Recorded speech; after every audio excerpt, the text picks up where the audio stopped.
What is going on, you lovely ladies and gentlemen? I am back at home, and before I start talking about all the stuff I want to do to you...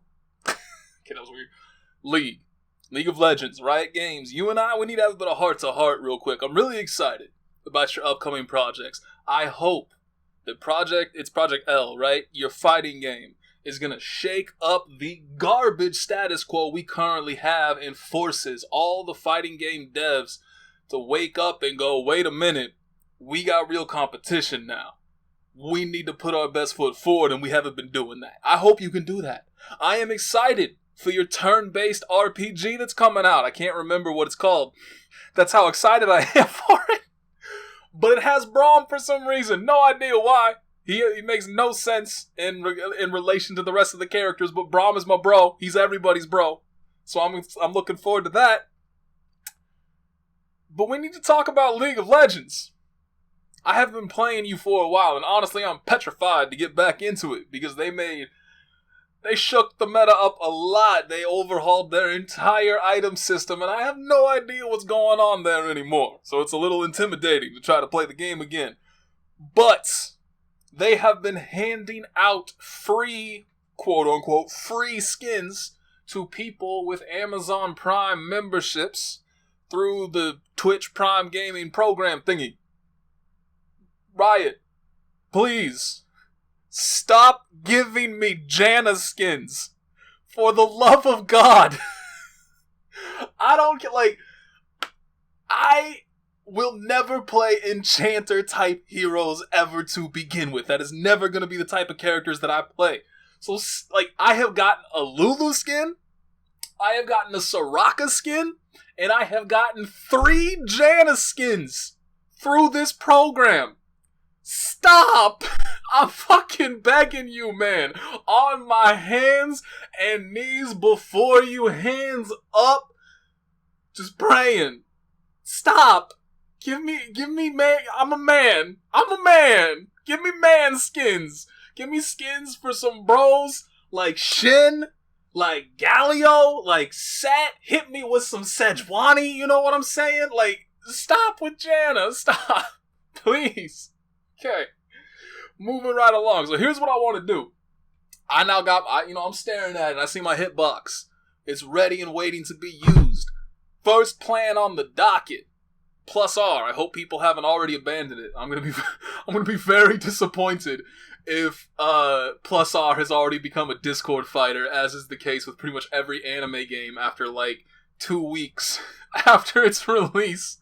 I'm praying that there's still plenty of people playing and I'll be able to just hop in and find matches, because first plan on the docket is to hit that up, start learning Cliff, at the very least learn the bare basics, because the thing is, +R, I never delved too deeply into Guilty Gear in the first place, right? Into XR. And there's a variety of reasons for that, but we're here to get into those. I never played XR a huge amount, and so there's still a lot in regard to just Guilty Gear and the characters involved that I'm not wholly, I don't wholly understand it. I don't get every little nuance of the characters, of their movesets, and this is an Xrd.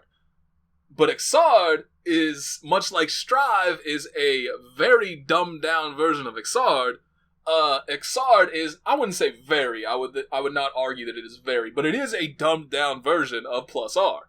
So, not only do I not fully understand some of these characters in Xrd in the first place, but they're even more complicated and more in-depth in +R, plus all the characters that I've just never experienced before, period, that are in +R.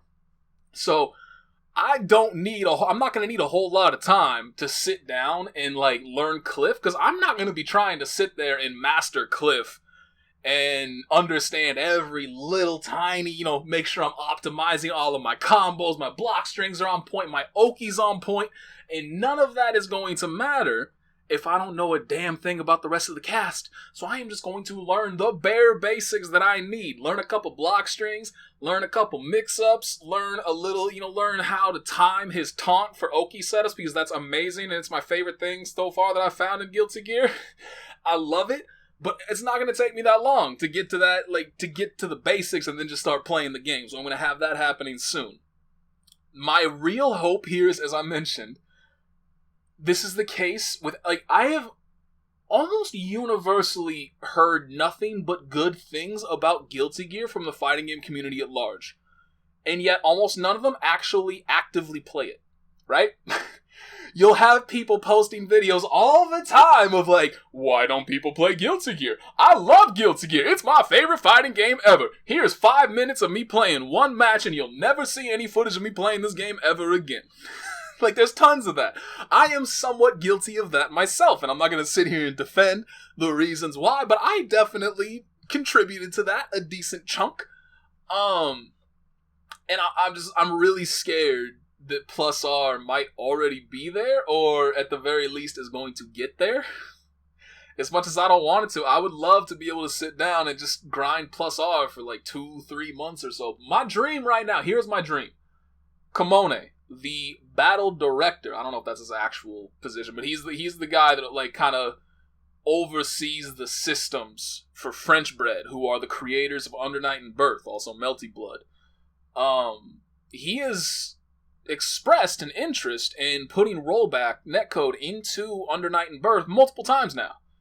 He's said specifically, like, we would love to, we just don't really know if it's realistic, it's way too hard. I don't think he's ever stated flat out, like, yo, we're working on this. But my dream right now is that I get a good solid few months of really enjoyable Plus R, where I'm able to really sink my teeth into it. Maybe I get good at Cliff, maybe I don't, maybe I abandon him for one of the 3.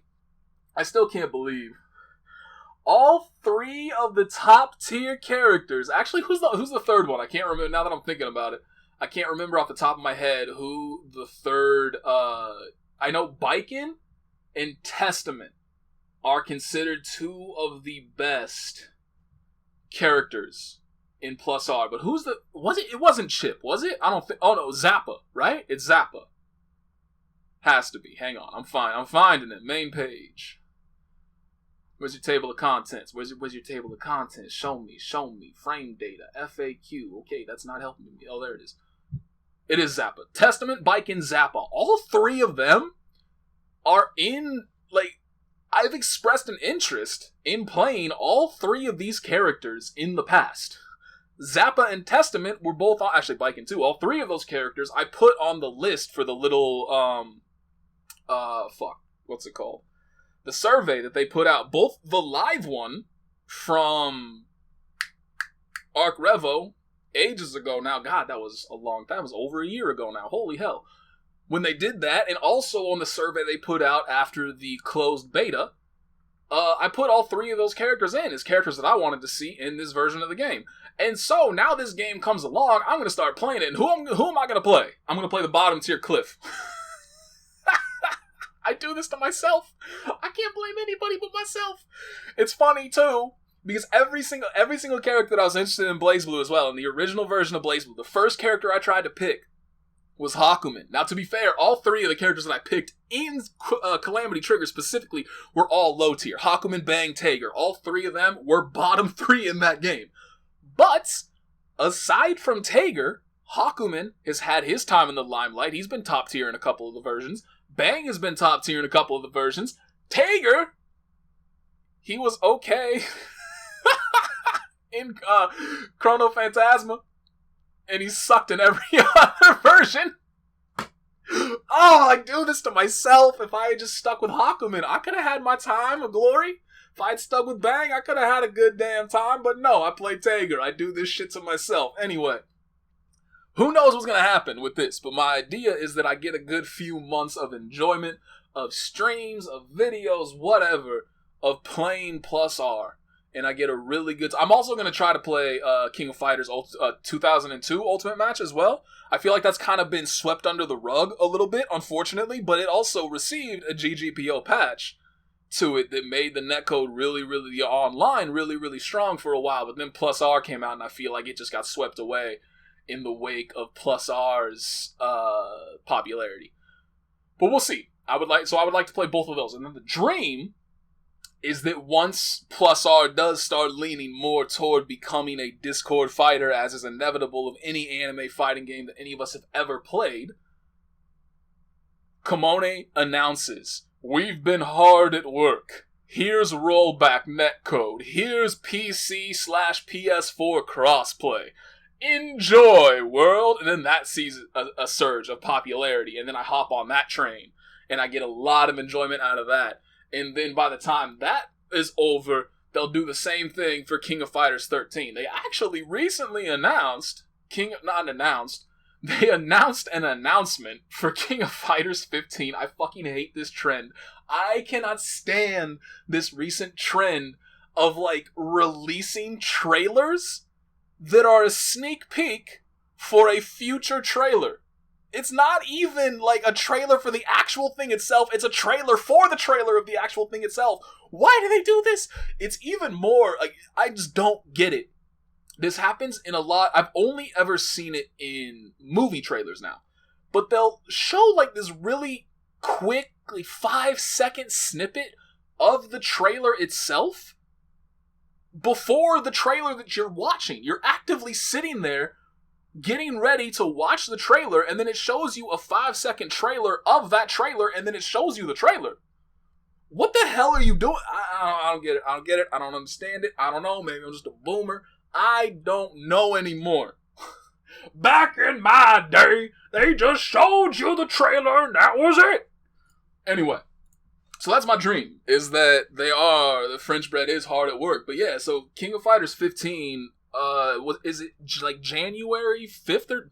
It's like January 5th, January 21st, sometime in January, they're going to show off the actual trailer for King of Fighters 15, which is very scary, to say the least, because King of Fighters 14 didn't come out the gate swinging. It came out the gate and it tripped and it fell, and then somebody ran over, laughed, threw a pie in their face, tied their shoes together, it got back up, wiped its face off, tried to take another step, and fell down again. King of Fighters 14 did not do well when it comes to initial public perceptions. To be fair, it didn't really do well gameplay-wise either. I honestly think King of Fighters 14 was the weakest King of Fighters that I have personally played gameplay-wise. Now, to be fair, I haven't played a lot of them, but still, I didn't get the same enjoyment out of it that I got out of King of Fighters 14, or that I got out of King of Fighters 2002 Unlimited Match when I was playing that for a short period trying to find a team to play.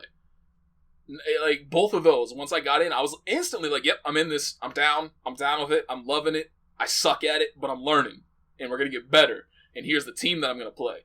And when I played King of Fighters 14, I was like, this is kind of King of Fighters, but it's not evoking the same hype response that I had when I was playing King of Fighters 13, that I had when I was trying to, like, put together a team, the Avengers, when I was trying to put together a team, it didn't have the same degree of just, like, oh yeah, I could see myself playing this for a long time.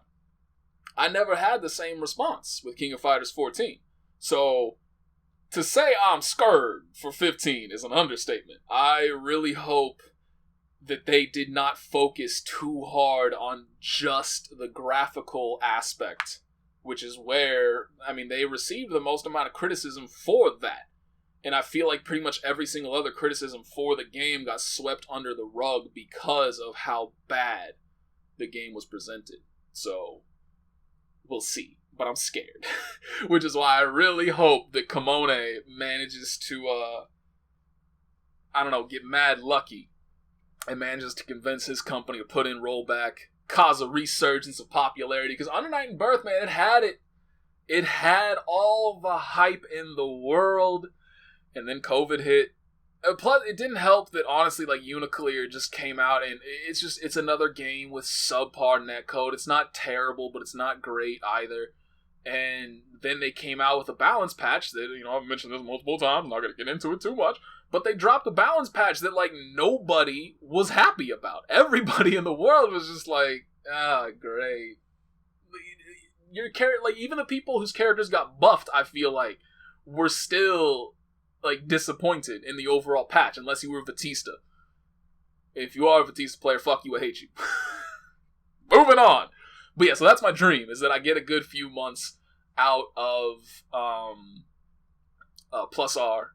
And I mean, it's a pipe dream. It's very unlikely. And given the fact that King of Fighters 15, they announced it at an Evo a year and a half ago now, and they're only just now prepping a trailer for us, like an actual announcement trailer to show off the game a year and a half later? I mean, you just look at that progression and you went from here's a logo to here is what I presume is going to be like a 3-4 minute gameplay trailer that's going to show off the characters that you expect to see and nobody surprising. And we're not going to see King of Fighters 15 until the PlayStation 6 is ready, I assume. So, we'll see. I assume the way this has all been going, the PlayStation 6 is going to be announced, and we're going to know the price of it and what it looks like by the time most of us are even able to get a PS5 in the first place. So, who knows what the hell's going on there. Anyway, so that's my hopes, that's my dreams. We'll see what's going on, because obviously it's all swirling around now, right? Like, we have, I mentioned the next generation of fighting game consoles. We kind of, sort of have those. They supposedly exist out there in the world somewhere. I think only scalpers have managed to buy them, if looking at eBay is any indication.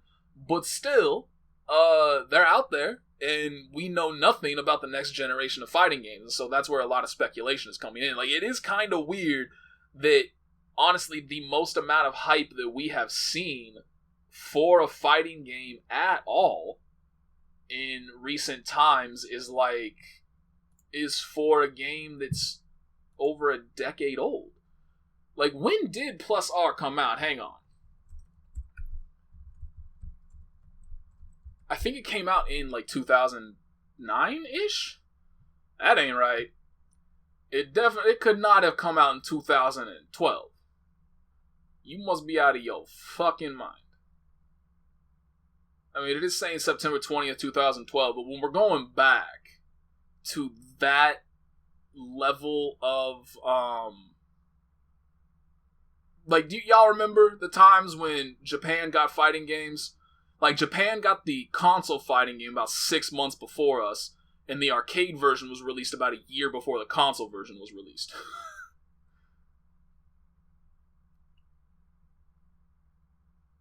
No, it was first released in 2012. Really? That's interesting. So Accent Core Plus was released in 2008. +R was 2012. Accent Core itself was 2007. No, 2006. Yeah, anyway, I'm not going to keep going through this. But, yeah, it's an old-ass game.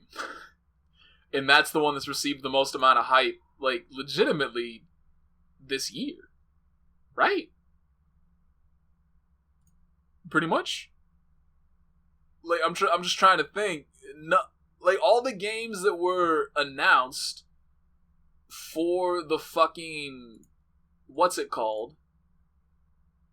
The Game Awards, were the categories. The best fighting game were all updates for other fighting games. Let me go scope this out real quick.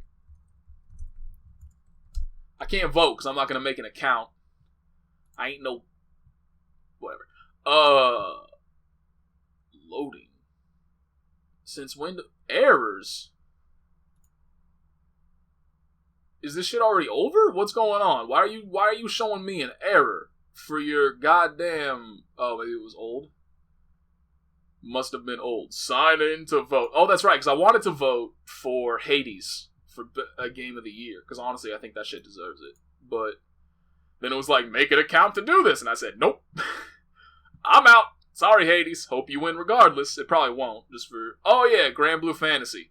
That's the only one. Every other one is Under Night and Birth's update, Mortal Kombat 11's update, Street Fighter V update, and One Punch Man, a hero nobody knows.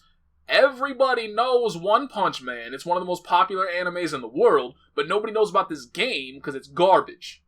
Get that shit out of here. But yeah, I forgot Grand Blue Fantasy Versus. But still, Grand Blue Fantasy Versus is a game that is really similar to what I talked about earlier. I have personally maintained my position of, it's a good game, but it's not for me. I don't really care about playing it. It's just not my jam, so whatever. But everybody else is yo, this is the best fighting game ever. It's so good. You should all play it. We should all play it. Why aren't you playing it? I don't fucking COVID and stuff. And there's no tournaments going on, so that's why. Like, everybody's always just tossing out excuses for why they're not playing it, but they always want to talk it up. Like, why aren't people playing this game? Are you playing this game? No. Well, there you fucking go. It's because none of you are playing it. You're all just sitting there complaining about everybody else not playing it. That's why. Damn. Okay, but yeah, so who's game of the year? Oh yeah, Ghost of Tsushima's winning that freak. There's no way. Oh no, Last of Us. Wait, this is already over, isn't it? Didn't Last of Us Part 2 already win? Or was that some other Game Awards? It shouldn't have. Like, Ghost of Tsushima deserves it. Hades is the best game I have played in recent memory, period. Do you know how hard I grinded that game? I probably have, like, 300 hours put into it by now, already. Hades deserves it 100%, but it's not going to get it, because I'm not going to get into it. Last of Us Part 2 is probably going to win. If it doesn't, then it's going to be Ghost of Tsushima. But Hades deserves it. And I will fight you. I will literally fist fight you if you disagree with me. Hades should be best fighting game, too. Fuck it. Just give Hades every single award. Who cares? That's my game plan. I want a world in which Hades wins everything. But yeah, so that's the plan. That's what I want to do. I'm not going to say, I don't really have anything else specific to talk about. There was something that I was thinking about that I did want to talk about, and now I have completely and utterly forgotten what it was. So clearly it can't have been all that important. But at the same time, I want to try and, like, what was I going to talk about? There was something that I wanted, like, a specific topic that I wanted to talk about, and I can't. Oh, balancing fighting games. And how. Let me know if you're interested, if you've made it this far. How far are we in? I've been sitting here speaking for 22 minutes. That's not all that long, and I mean, at least in relation to the rest of my Nate Talks. But, fighting games. Like, every time there's a patch for a fighting game, every single character has to get hit. Every character. There's never a balance patch where it's just like, we think these two characters are underperforming, so we're going to hit them up and make them a little bit better. Try to bring them a little bit closer to the overall status quo that we desire for this game, right? They never do that. It's like every single character has to get balanced, has to get rebalanced. There's no ifs, ands, or buts about it. Even if there's no reason to rebalance them at all, they're going to get rebalanced, right? Should I talk about that? About how that's a stupid fucking design philosophy and it's ruining fighting games? I am genuinely tempted. I'll think about it. Anyway, I'm done talking. I just wanted to, let y'all know. Nate's back, motherfuckers! I'm going to stop before I keep saying more dumb stuff.